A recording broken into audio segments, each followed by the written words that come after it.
এখন গাঁৱত এজোপা প্ৰকাণ্ড গছ আছিল। গছজোপাত দুজনী চৰায়ে বাস কৰিছিল। এজনী নাম আছিল টুনি আৰু এজনী নাম আছিল চুমি। আন দিনবোৰৰ দৰে সেইদিনাও ৰাতিপুৱা সিহঁতে আনন্দ মনেৰে খেলি আছিলে। ঠিক সেই সময়তে কোনোবা অহা আভাস পাইছিল। বুজিছ ৰমেন, এইবাৰ সোণপাহি বিয়াখন পাতি পেলাম বুলি ভাবিছোঁ। ৰাস্তা কিনাৰৰ গছজোপাকে কাটি তাইক দুই এপদ বস্তুকে বনাই দিব লাগিব। তাকে আজি কথাটো ঘৰত আলোচনা কৰিবগৈ লাগিব। দেউতা ক'ত গৈছিলা তুমি? আইজনী, তোৰ বিয়া কথা চিন্তা কৰিছিলোঁ, সেই কামতে অলপমান ওলাই গৈছিলোঁ। তোৰ বিয়াত তোক বস্তু কেইটামানো দিব লাগিব নহয়। তাকে সেই ৰাস্তা কিনাৰৰ গছজোপা মালিকক দেখুৱাই আনিলোগৈ।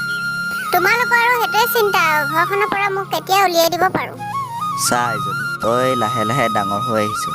তোৰ বিয়াৰ কথা চিন্তা কৰিব হ'ল। মই বাপেকটো জীয়াই থাকোঁতেই তোক এখন ঘৰলৈ দি ল'ব পাৰিলে মই অলপমান শান্তিত মৰিব পাৰিম। দেউতাহঁতে অকল মোৰ বিয়াৰ কথাকে চিন্তা কৰি থাকে, ঘৰখনত আৰু সোমাই থাকিবই নোৱাৰি।